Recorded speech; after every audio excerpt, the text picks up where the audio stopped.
Yan guys, mag-harvest tayo ng sili.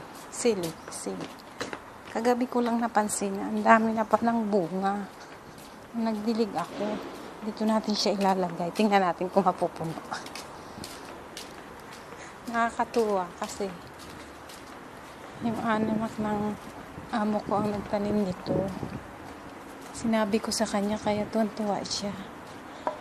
Ito mint, nilalagay sa tea.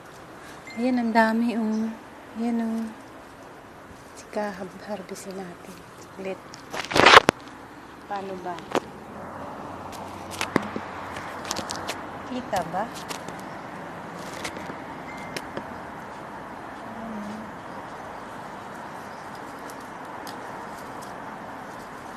Ang dami.